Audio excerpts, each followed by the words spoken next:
Now, chapter 3rd, Metal and Non-Metal.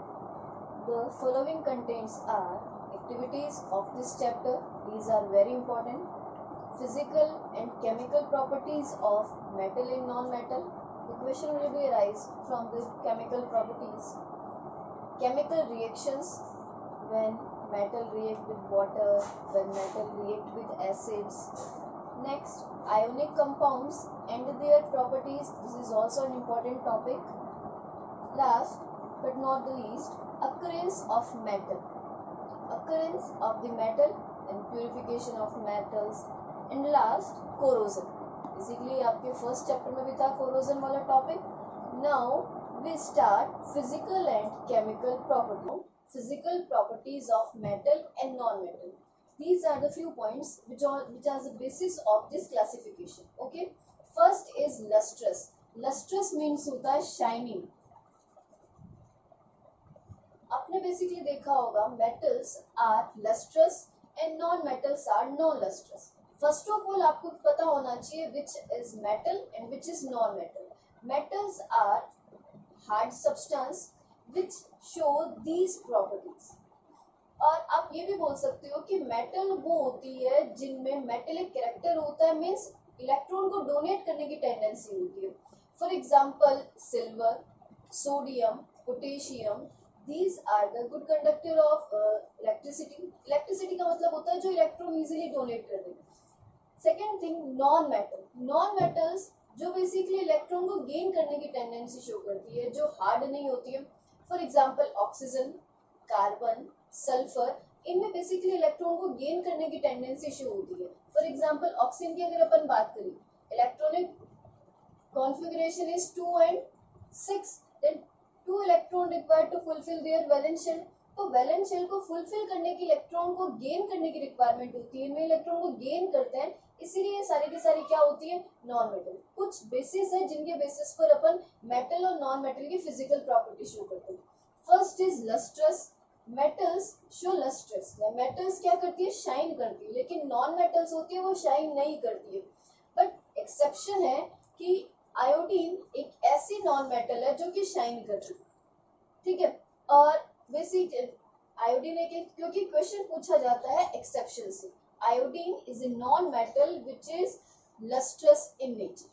Second is hardness. आपने देखा होगा मोस्टली मेटल्स होती है वो हार्ड होती है और नॉन मेटल क्या होती है, सॉफ्ट होती है. ऑक्सीजन सॉफ्ट है, कार्बन सॉफ्ट है. और मेटल्स आपने देखा होगा आयरन होते हैं, एल्यूमिनियम होते हैं, सब हार्ड होते हैं. लेकिन हार्डनेस का यहाँ अपन एक्सेप्शन देखिए मेटल में, तो वो होता है sodium, potassium and lithium. These are the metal cut with the help of knife. आप इनको नाइफ से भी इनको कट कर सकती हैं, इतने सॉफ्ट होती है. तो हार्डनेस में मेटल का एक्सेप्शन क्या हो गया, सोडियम, पोटेशियम एंड लिथियम. ये आपके इंटेक्स्ट क्वेश्चन भी है. सेकेंड थिंग, नॉन मेटल ऐसी कौन सी होती है जो बहुत हार्ड है, डायमंड. डायमंड एक ऐसी नॉन मेटल है जो बहुत ज्यादा हार्ड है. उसका मेल्टिंग पॉइंट होता है 4827 डिग्री सेल्सियस. तो ये हार्ड हो गए. State, metal found in solid state, liquid state. Liquid state में कौन सी मेटल होती है, मर्क्यूरी, जो आपको पता ही है. एंड नॉन मेटल किस फॉर्म में प्रेजेंट होती है, सॉलिड, लिक्विड और गैसेस. ये तीनों फॉर्म में प्रेजेंट होती है. सॉलिड फॉर्म में, ये पाउडर के फॉर्म में भी हो सकती है. Next, malleability and ductility. Malleability का मतलब होता है sheet, thin sheet. And ductility का मतलब होता है वायर. मेटल्स बेसिकली वायर में कन्वर्ट हो सकती है. जैसे आपको बताया कि गोल्ड का नेचर सबसे ज्यादा डक्टाइल होता है. ऐसा बोला जाता है कि अगर अपन 1 ग्राम गोल्ड ले तो उससे 2 किलोमीटर लंबा वायर बन सकता है. तो सबसे ज्यादा डक्टिलिटी नेचर किसका हो गया, गोल्ड का हो गया. तो डक्टिलिटी मतलब ऐसी मेटल जिससे अपन इजीली, मेटल की एक प्रॉपर्टी होती है जिसमें अपन उसको बीट करके एक लंबा वायर बना सकते हैं. मेलिएबिलिटी का मतलब होता है कि उसको अपन हैमर की हेल्प से थिन शीट में कन्वर्ट कर सकते हैं. आपने देखा होगा स्वीट्स वगैरह होती है उन पे सिल्वर लगी हुई होती है, तो सिल्वर शीट की फॉर्म में हो गई. तो basically malleable in nature show कौन करता है, सारे मेटल करती है, लेकिन अगर अपन देखा जाए कि किसका बेसिक स्पेसिफिक नेचर होता है तो वो सिल्वर का होता है। डक्टिलिटी नेचर सबसे ज्यादा किसका होता है, गोल्ड का, और मेलिएबिलिटी नेचर किसका होता है, सिल्वर। नेक्स्ट अगर अपन देखें, अपन किसी भी मेटल की शीट और वायर में कन्वर्ट कर सकते हैं, अपन किसी नॉन मेटल को वायर में कन्वर्ट नहीं कर सकते। आप कभी सराउंडिंग में प्रेजेंट ऑक्सीजन से वायर नहीं बना सकते हो, ना ही उसकी अपन थिन शीट बना सकते हैं, ना ही अपन नाइट्रोजन से बना सकते हैं। तो बेसिकली मेटल ये प्रॉपर्टी शो करती है, conductor of electricity and heat. Question is, which metal is the best conductor of electricity? The answer is silver. Silver के बाद आता है copper and then aluminium. Heat के बारे में, किसी भी मेटल को अगर अपन हीट दे, आपने देखा होगा कि अपन सब्जी कुछ बना रहे होते हैं, किचन में कहीं काम कर रहे होते हैं, जो भी यूटेंसिल होता है, सपोज कढ़ाई वगैरह कुछ भी, उसके अंदर अपन ने स्पून रख रखी है, तो वो स्पून भी गर्म हो जाती है। डायरेक्ट हीट स्पून को नहीं मिल रही, लेकिन इलेक्ट्रॉन्स के कंडक्शन की वजह से वो हीट इस स्पून तक आ जाते हैं, उसके एंड कॉर्नर तक हीट ट्रांसमिट हो जाती है। Next is sonorous. कोई भी मेटल होती है, उसको अगर अपन किसी हैमर के थ्रू अगर अपन उसको बीट करें तो उससे साउंड आती है। जैसे आपने मंदिर वगैरह में देखा होगा कि बेल होती है, उस बेल को अपन बजाते हैं, तो बेल को बजाने पर साउंड क्रिएट होता है। तो मेटल्स को ही साउंड क्रिएट करती है, नॉन मेटल साउंड क्रिएट नहीं करती है। नेक्स्ट डेंसिटी, जो हार्ड होता है, ये जो सॉलिड फॉर्म में होती है, उसकी डेंसिटी ज्यादा होती है। तो बेसिकली मेटल्स होती है, उनकी डेंसिटी ज्यादा होती है, और नॉन मेटल की डेंसिटी कम होती है। अगर अपन देखा जाए कि डेंसिटी सबसे कम किसकी है, तो आपको बताइए, अभी मैंने आपको बताया था कि सोडियम, पोटेशियम, लिथियम क्या होते हैं, सॉफ्ट होते हैं। तो एक्सेप्ट क्या हो गया यहाँ पर, सोडियम, पोटेशियम एंड लिथियम, ये एक्सेप्शन हो गया डेंसिटी में। आई होप आपको ये सारे समझ में आ गए होंगे। Next is chemical properties. Chemical properties of metal and non metal, ये क्वेश्चन इंपॉर्टेंट है यहाँ, क्योंकि ये बहुत बार पूछा गया है।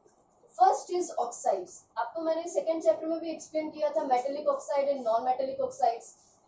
Oxide mean oxygen. Metallic oxides are basic in nature and non metallic oxides are acidic in nature. आपको पता है कि अगर अपन इनके वाटर के साथ रिएक्शन कराएंगे तो ये बेस बना देंगे और ये एसिड बना देंगे। Second reaction is reaction with acid. Metal acid के साथ रिएक्शन कर सकती है इजीली, एक्सेप्शन है कॉपर, क्योंकि कॉपर, सिल्वर होते हैं, ये लीस्ट रिएक्टिव मेटल सीरीज में आते हैं। अगर इनकी मेटेलिक सीरीज अपन देखिए तो कॉपर लेस रिएक्टिव होता है, सिल्वर लेस रिएक्टिव होती है, इसीलिए ये एसिड के साथ रिएक्शन नहीं कर सकती। बहुत रेयर चांसेस में ये रिएक्शन करती है, अगर अपन एक्वा ऐसे सॉल्यूशन बनाए तभी। Next is displace hydrogen. Suppose H2SO4 react with sodium, H2SO4 react with nitrogen। तो नाइट्रोजन इस हाइड्रोजन को रिप्लेस नहीं कर सकता, क्योंकि रिएक्टिविटी सीरीज में नाइट्रोजन हाइड्रोजन की जो रिएक्टिविटी है वो ज्यादा है। लेकिन यहाँ अगर अपन सोडियम की बात करें, सोडियम इजीली हाइड्रोजन को रिप्लेस कर देगा। तो ये केमिकल प्रॉपर्टीज हो गई, और ये इधर फिजिकल प्रॉपर्टीज है। Chemical reaction of metal and non-metal. First is burn in air. Air means oxygen, presence of oxygen. किसी भी मेटल को अगर अपन ऑक्सीजन की प्रेजेंस में बर्न करें तो वो metal, for example activity 1.1, magnesium ribbon, burn in the presence of oxygen to form magnesium oxide, which is white in color. Copper react with oxygen to form copper oxide. आपने देखा होगा अगर अपन copper की utensil होते हैं, उनको अगर अपन burn करें, ऑक्सीजन की प्रेजेंस में उनको बर्न करें, तो उनके ऊपर ब्लैक कलर की लेयर बनने लग जाती है। तो वो लेयर क्या होती है, कॉपर ऑक्साइड। सबसे पहले कॉपर यूटेंसिल के आउटर जो आयंस इलेक्ट्रॉन्स होते हैं, या कॉपर मेटल के जो आयंस होते हैं, वो रिएक्शन करते हैं, देन कॉपर ऑक्साइड बन जाएगा। तो बेसिकली अगर अपन देखें कि किसी भी मेटल की अगर ऑक्सीजन के साथ रिएक्शन कराए तो वो हमेशा क्या बनाता है, metallic oxides. For example CuO plus O2 gives 2Cu, copper oxide which is black in color। इनके कलर भी पूछे जाते हैं। Next 2Mg plus O2 gives MgO which is white in color, it is magnesium oxide. लेकिन अगर अपन देखिए कि किसी भी मेटल की ऑक्सीजन के साथ रिएक्शन उसकी रिएक्टिविटी सीरीज पर डिपेंड करती है। अगर अपन बात करें सोडियम और पोटेशियम की बात करें तो इनको अपन केरोसिन में रखते हैं क्योंकि ये बहुत रिएक्टिव होते हैं, रिएक्टिविटी सीरीज में टॉप पर आते हैं। और अगर अपन इनकी बात करें गोल्ड एंड सिल्वर की बात करते हैं तो ये रिएक्टिविटी सीरीज में बॉटम साइड में आते हैं। तो रिएक्शन की स्पीड ऑक्सीजन के साथ इनकी बहुत ज्यादा comparison to silver and gold. तो बेसिकली क्वेश्चन ये आपके इंटेक्स्ट क्वेश्चन भी है और एक्सरसाइज क्वेश्चन भी है, why is sodium and potassium kept in kerosene or oil? Because they catch fire from surrounding. अगर अपन इनको सराउंडिंग में बाहर रखेंगे तो ये सराउंडिंग से ऑक्सीजन के साथ रिएक्शन करेंगे और फायर को कैच कर लेंगे। तो जितनी भी मेटल्स होती है उनकी रिएक्टिविटी एक सीरीज के बेसिस पर उनकी ऑक्सीजन के साथ रिएक्शन की जो टेंडेंसी होती है, स्पीड होती है, वो डिपेंड करती है उनकी रिएक्टिविटी सीरीज पर। नेक्स्ट टॉपिक इसी का एक टॉपिक है एम्फोटेरिक ऑक्साइड। इसका एग्जांपल पूछा गया था बोर्ड में। Amphoteric oxide, those oxide react with both acid and base. ऐसे ऑक्साइड जो बेसिकली एसिड के साथ भी रिएक्शन करे और बेस के साथ भी रिएक्शन करे, उन्हें अपन बोलते हैं amphoteric oxide. Example is ZnO, zinc oxide, PbO, lead oxide and Al2O3, aluminium oxide. अगर इनकी रिएक्शन में अपन देख लेते हैं, मैंने अगर जिंक ऑक्साइड एक एग्जांपल लिया है यहाँ पर, zinc oxide react with NaOH, sodium hydroxide, to form sodium zincate and water. Second is zinc oxide react with hydrochloric acid to form ZnCl2, zinc chloride and water. तो आप देख सकते हो कि जिंक क्लोराइड एसिड के साथ भी reaction कर रहा है और एज वेल एज बेस के साथ भी रिएक्शन कर रहा है और फॉर्म क्या कर रहा है, salt and water. Topic is anodizing. The word anode, anode आप जानते हो कि एक इलेक्ट्रोड होता है। एनोडाइजिंग प्रोसेस होती क्या है, बेसिकली किसी भी मेटल को कोरोजन से प्रिवेंट करने के लिए एनोडाइजिंग प्रोसेस की जाती है। बेसिकली आपके जो सिलेबस में है वो एल्यूमिनियम मेटल के लिए, ठीक है। इससे रिलेटेड आपके इंटेक्स क्वेश्चन भी दे रखा और एक एक्सरसाइज क्वेश्चन नंबर 12 है, उसका डी पार्ट भी आपको दे रखा है, ठीक है। अपन ये पढ़ते हैं एनोडाइजिंग होता क्या। बेसिकली ये प्रोसेस क्या अपन देखते हैं। अपन एक बीकर लिया है, उस बीकर में मैंने दो इलेक्ट्रोड को सेटअप किया है, एक कैथोड है और दूसरा क्या है, एनोड। कैथोड बेसिकली किसी इलेक्ट्रोड का बना हुआ है, किसी मेटल का। एनोड की अगर अपन बात करें तो यह एनोड बना हुआ है एल्यूमिनियम। आपको पता है कि एनोड पर हमेशा पॉजिटिव चार्ज होता है और एल्यूमिनियम यहाँ पर पॉजिटिव शो करेगा because 283 atomic number is 13, then electronic configuration 283 plus 3। अगर अपन इसके 3 इलेक्ट्रॉन को रिमूव करवा दे तो प्लस 3 चार्ज है, मतलब एनोड की तरह बिहेव करने लग गया एल्यूमिनियम। इसमें अपन लेंगे डाइल्यूट सल्फ्यूरिक एसिड H2SO4। जैसे ही अपन इलेक्ट्रिसिटी सप्लाई करना स्टार्ट किया, यहाँ से ये H प्लस आयन डिसोशिएट हो जाएगा H2SO4।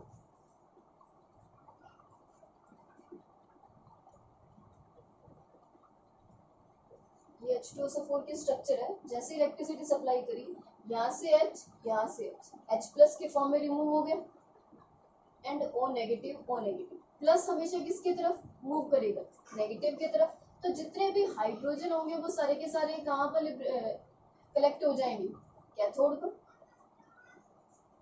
अब रिमेनिंग क्या रह गया अपने पास, सल्फर और ऑक्सीजन, सल्फेट एंड इनकी इलेक्ट्रिसिटी अगर अपन करवाएंगे तो ये S माइनस और O नेगेटिव में डिसोशिएट हो जाएगा। इनकी तरफ S और O। अब एनोड की तरफ मूव करने का काम, ऑक्सीजन भी नेगेटिव है, सल्फर भी नेगेटिव है, लेकिन ऑक्सीजन की साइज क्या है, छोटी है। और अगर इसको ये और इसके पास दो इलेक्ट्रॉन गेन कर रखे, साइज छोटी होने के कारण इसमें रिपल्शन होने लग जाएगा, तो वो इजीली इलेक्ट्रॉन डोनेट करने की टेंडेंसी शुरू करेगा। तो इस सॉल्यूशन में जो भी ऑक्सीजन प्रेजेंट है सारे के सारे किस तरफ आ जाएंगे, एनोड की तरफ। और एल्यूमिनियम पे जो भी अपन ने एनोड लिया था वो एल्यूमिनियम का था, इसकी एक लेयर बन जाएगी। किसकी layer, oxygen. Aluminium react with oxygen to form Al2O3, ठीक है। रिएक्शन अगर अपन देखी जाए तो एल्यूमिनियम की अगर ऑक्सीजन के साथ रिएक्शन कराए तो वो क्या बना देगा, एल्यूमिनियम ऑक्साइड। ये बेसिकली इसको प्रिवेंट करने के लिए किया जाता है। आप आयरन के लिए भी कर सकते हो, मैग्नीशियम के लिए भी हो सकता है, टिन के लिए भी ये प्रोसेस हो सकती है। पर्पस क्या है इसका, prevent from corrosion. Basically anodizing process होती है किसी मेटल को प्रिवेंट करने के लिए होती है। तो इससे क्वेश्चन देखा जाए तो ये बनता है कि अगर एल्यूमिनियम की के यूटेंसिल बनाए जाते हैं तो बेसिकली रिएक्शन नहीं करते, हम खाना भी बनाते हैं तो रिएक्शन नहीं करते बिकॉज ऑफ एनोडाइजिंग प्रोसेस। उनके ऊपर किसकी लेयर बना दी जाती है? ऑक्सीजन की लेयर बना दी। अब लेयर बन गई तो वो किसी और के साथ रिएक्शन नहीं करेंगे, इसीलिए अगर इनके यूटेंसिल बनाए तो वो रिएक्शन नहीं करते। Second reaction is reaction with water. when metal react with water to form base and release hydrogen gas. Okay? अब इस रिएक्शन के अगर अपन देखा जाए ओवरऑल रिएक्शन के दो step, step first and step second. होता क्या बेसिकली, किसी भी मेटल को अगर अपन वाटर में डिसॉल्व करेंगे तो बेसिकली मेटल वाटर में प्रेजेंट हाइड्रोजन होगा उसको रिप्लेस कर देगा, क्योंकि मेटल है हाइड्रोजन से ज़्यादा रिएक्टिव होगी तो इजीली हाइड्रोजन को रिप्लेस कर पाएगी। लेकिन अगर हाइड्रोजन से लेस रिएक्टिव मेटल है तो वो इजीली रिप्लेस नहीं कर सकती। अगर अपन ने मेटल लिया और वाटर लिया तो ये इस हाइड्रोजन को रिप्लेस करके H2 गैस रिलीज कर देगी और मेटल ऑक्सीजन के साथ रिएक्शन करके क्या बना देगी? Metal. Second step is metal oxide further react with water to form base MOH। OH is base. तो बेसिकली अगर अपन एक एग्जांपल लेके देखें, मैंने यहाँ सोडियम लिया है, सोडियम को अगर मैं वाटर में डिसॉल्व करूंगी तो ये हाइड्रोजन को रिप्लेस कर देगा और Na2O बना देगा। अब Na2 कैसे बना है ये देख लो इधर,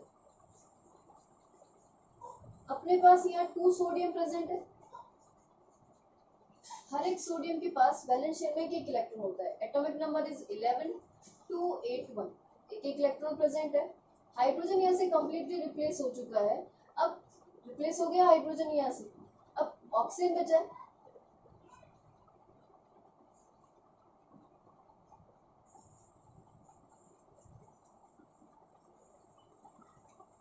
आपको पता है कि ऑक्सीजन के वैलेंस शेल में 6 इलेक्ट्रॉन प्रेजेंट होती है, इसको 2 इलेक्ट्रॉन्स की रिक्वायरमेंट है और यहाँ सोडियम के पास क्या प्रेजेंट है? 2 इलेक्ट्रॉन्स प्रेजेंट है, तो ये बेसिकली सोडियम अपने इलेक्ट्रॉन किसको डोनेट कर देगा? ऑक्सीजन। Na2O, Na2O बन गया आपका यहाँ पर। अगर इसी के अपन फर्दर रिएक्शन वापस वाटर के साथ कराएंगे तो ये कम्प्लीटली वाटर में डिसॉल्व होकर क्या बना देगा? NaO। तो आपको जो ऊपर ओवरऑल रिएक्शन दिख रही है बेसिकली 2 स्टेप में कंप्लीट होती है। Metal react with water to form metallic oxide and hydrogen gas release. Metallic oxide further react with water to form base. आप कोई भी एक एग्जांपल लेके अपनी रिएक्शन करना। यहाँ पर मैंने कुछ हॉट वाटर के साथ रिएक्शन बताई है, कुछ कोल्ड वाटर के साथ, कुछ स्टीम के साथ और कुछ ऐसे मेटल्स है जो बेसिकली रिएक्शन ही नहीं करती है वाटर के साथ। अगर अपन देखा जाए हॉट वाटर के साथ रिएक्शन कौन करता है? मैग्नीशियम करता है। सेकेंड, कोल्ड वाटर के साथ रिएक्शन कौन करता है? सोडियम, पोटेशियम और कैल्शियम। ठीक है। स्टीम के साथ आयरन, एल्यूमिनियम, जिंक।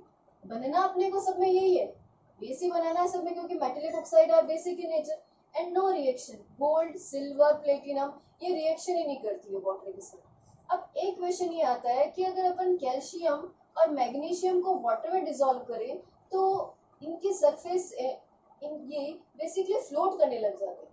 फ्लोट क्यों करते हैं? क्योंकि जैसे ही अपन ने कैल्शियम और मैग्नीशियम को वाटर में डिसॉल्व किया हाइड्रोजन गैस रिलीज होती है और सपोज ये कैल्शियम का एक एटम है, इस एटम के सराउंडिंग में हाइड्रोजन गैस आ जाएगी और गैसेज आपको पता है बहुत लाइट वेटेड होती है, तो ये उसको ऊपर की तरफ मूव करवा देगी। तो बेसिकली अगर अपन देखें कैल्शियम और मैग्नीशियम को अगर अपन वाटर में डिसॉल्व कराएं तो बेसिकली फ्लोट करने लगता है।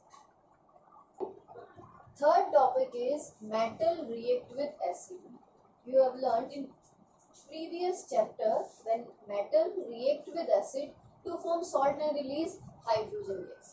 अपने को वही सब चीजें यहाँ पर पढ़नी है, पर एक रिएक्शन है यहाँ पर, इसके लिए अपन थोड़ा ध्यान से इसको देखेंगे। फर्स्ट ऑफ ऑल मैं आपको ये बता देती हूँ कि बेसिकली होता क्या है। किसी भी मेटल की अगर अपन एसिड के साथ रिएक्शन कराते हैं तो ये हाइड्रोजन को यहाँ से रिप्लेस कर देती है एंड सॉल्ट का फॉर्मेशन कर देती है। ये हाइड्रोजन गैस बबल के फॉर्म में रिलीज हो जाती है।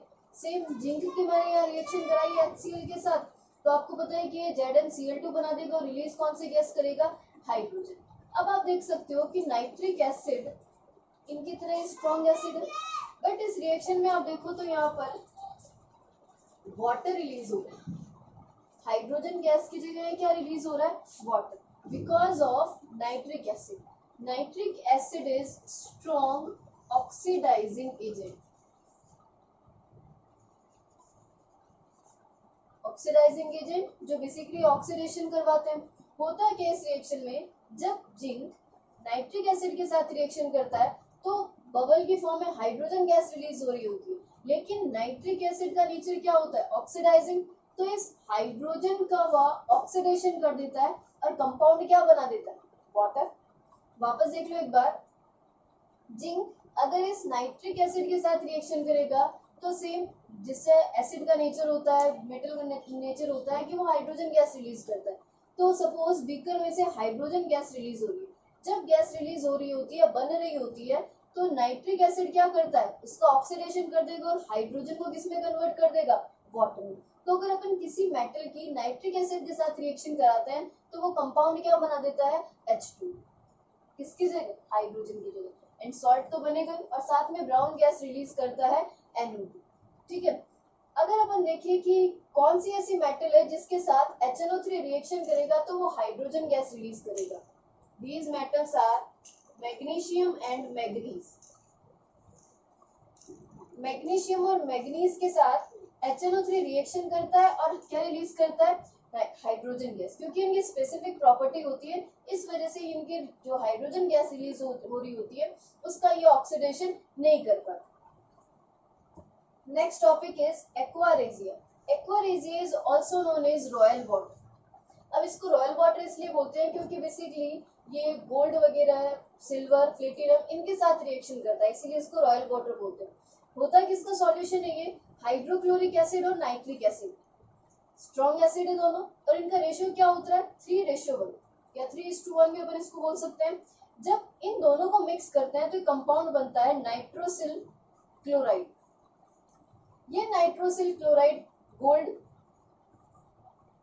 सिल्वर, गोल्ड और प्लेटिनम के साथ रिएक्शन करता है। आपको पता है कि बेसिकली गोल्ड, सिल्वर, प्लेटिनम किसी एसिड के साथ रिएक्शन नहीं करते, इसीलिए बेसिकली होता है कि जो गोल्ड स्मिथ वगैरह होते हैं वो रखते क्या है, HCl और HNO3 का मिक्सचर रखते हैं और उस मिक्सचर को रिएक्शन कराने पर बनता क्या है, नाइट्रोसिल क्लोराइड। इस नाइट्रोसिल क्लोराइड में गोल्ड, सिल्वर वगैरह होती है, ये सारी की सारी रिएक्शन करती है और डिसॉल्व हो जाता है। बेसिकली आपके एक एक्सरसाइज क्वेश्चन दे रखा है 14, जिसमें ये बता रखा है कि आप एक अपनी कोई ज्वेलरी है वो गोल्ड स्मिथ के पास लेके जाते हो और उस सपोज ये एक रिंग है, इस रिंग को आप गोल्ड स्मिथ के पास लेके गए, आपको ये लग रहा है कि इसकी सरफेस है वो कम शाइनी या डल हो गई है, तो अपन गोल्ड स्मिथ को देते हैं। गोल्ड स्मिथ क्या करता है, सॉल्यूशन होता है उसमें इसको डिप कर देते हैं। होता क्या बेसिकली वो सॉल्यूशन एक्वारेजिया ही होता है। जैसे ही आपने इस रिंग को सॉल्यूशन में डाला, इस रिंग के जो आउटर लेयर पे जो एटम्स प्रेजेंट है गोल्ड के, वो रिएक्शन करेंगे और बॉटम में सेटल डाउन हो जाएंगे और गोल्ड स्मिथ क्या करेगा, फिर वो रिंग निकाल के अपने को देगा। अपने को वो रिंग बहुत शाइनी दिखेगी, एक्चुअल में वो शाइनी तो होती है लेकिन उसके ऊपर के जो एटम्स होते हैं गोल्ड के वो कहाँ सस्पेंडेड आउट हो गए, नीचे की तरफ। मतलब अपनी जो गोल्ड की या किसी भी प्लेटिनम की जो ज्वेलरी है उसकी जो कंसिस्टेंसी है, जो अमाउंट है वो क्या हो गया, बेसिकली कम हो गया। तो ये होता है एक्वारेजिया।